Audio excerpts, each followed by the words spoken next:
What's up people on the interwebs, hope you have an amazing day. Now in today's video I'm going to talk about 3 things I wish I didn't listen to people before coming to Japan, since don't get me wrong, I've been given some great advice before coming out here and while being here, but I definitely also got some very unuseful advice or just things that just made it a little bit harder when coming to Japan, or just questioning these people's advice on where they kind of got this opinion from.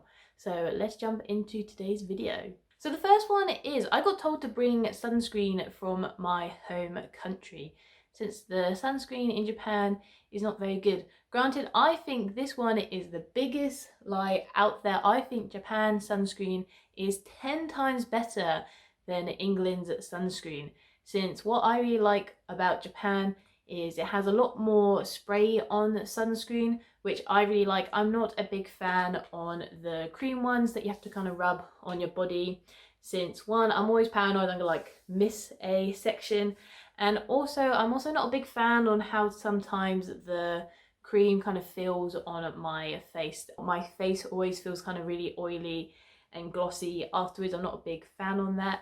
But I tell you which is the best sunscreen to buy in Japan. Even if you're coming on holiday, make sure you stack up on buying this sunscreen. It's definitely the best sunscreen I've ever tried, and it definitely makes me put sunscreen on a lot more, since it just feels a lot nicer on my face and I don't feel kind of thick, glossy and oily afterwards. And that is these sun sticks. These are called JM Solution. They just look like these yellow sun sticks and they are great. There you go, I have the camera focused on the sun stick now.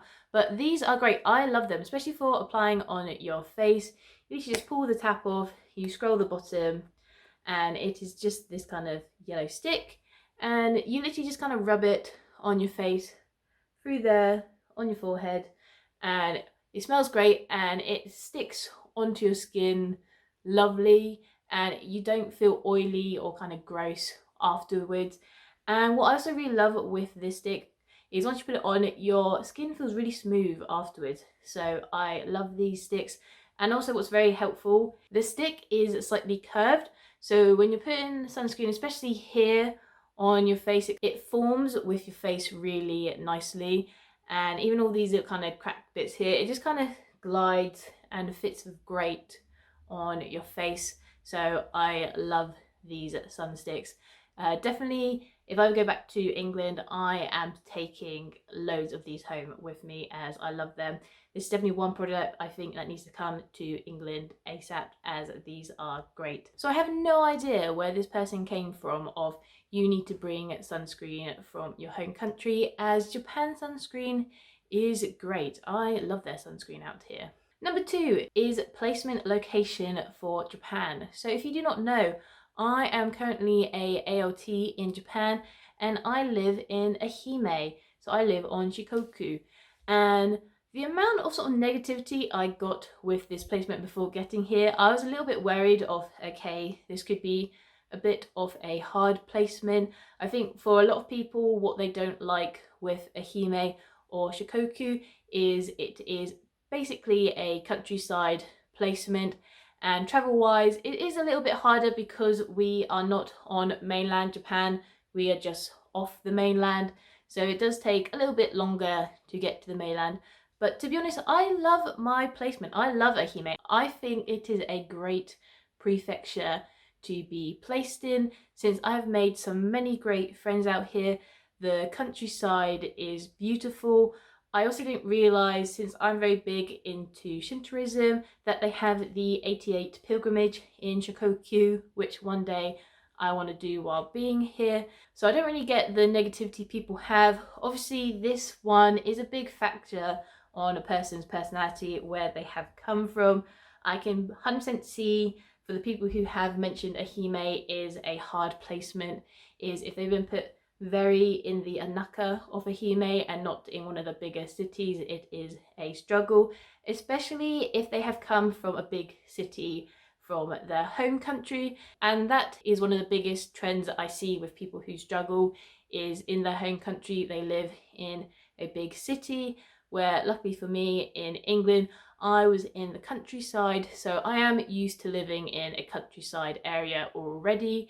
And it's the same thing for the people who I see that kind of thrive and do okay here, is they have some experience of the countryside, or they're just a person who enjoys the countryside. There's also many people who lived in a city before and they love the kind of country lifestyle. I always say Hime gives such a strong vibe of Animal Crossing, since there's just kind of small things I see where I'm like, I'm just living in Animal Crossing, and it's great. I just love that kind of slow pace lifestyle. So for me, I enjoy my placement. This big one, it all comes down to the person's personality. And my one big advice, if you do move to Japan and you don't have a choice of where you're gonna get put in Japan, just make the most of where you are. You know, you're never going to be in this sort of place again, and you're going to be definitely given options and experiences that you'll never get in your home country. So just take everything with a pinch of salt, and definitely say yes to all the opportunities you get, since you'll never experience something like that again, or even in your home country. So just take the ride for what it is, and just try and have a positive outlook on it. I think that's a really big thing. Stay positive in Japan. If you start being negative about it, you're just going to let more negativity grow and fester, and then you're going to have more of a negative experience in Japan.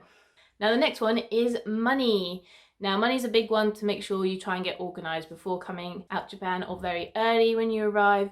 And for me, I ask people like, what is a good online bank to use, especially when I transfer yen and send that money back to your home country.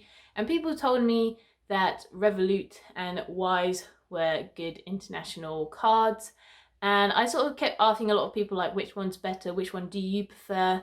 And a lot of people kind of said to get Revolut instead. So when I first got here, I got Revolut, but when I was actually using it, I found that card rubbish. You can't send money back, you can't do any ATM work. It was very limited on the things I can do.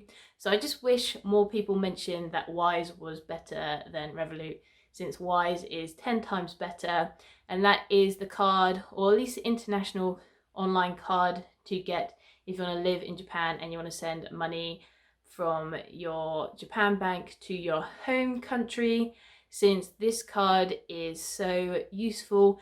And I've mentioned before about banking here, about this card, but for me, especially for my Japan bank, I cannot get a debit card. So for me to do online buying, I do it with my Wise card, and that has been such a huge lifesaver. So I just wish more people mentioned that Wise was better, since it just would have saved me a couple of months of trying to get the Wise card, convert it, and just do kind of the whole admin of changing one card to another. So that would have definitely saved me some work down the line. But there you guys have it. Those are a few things I wish I didn't listen to people when I got to Japan. As from what those people advise, they were definitely not helpful with my experience of coming to Japan. If there's anything else that you have gotten bad advice about coming to Japan, again, put it in the comments down below. Let's make this a helpful video for one another on their journeys of coming to Japan. If there's anything you want to see in the future on my channel, leave some comments down below. I like taking advice from you guys. And if you want to stay up to date as well, make sure you like and subscribe to keep up to date with videos. And most importantly guys, keep being awesome, keep being amazing, and I'll see you in the next video. Bye!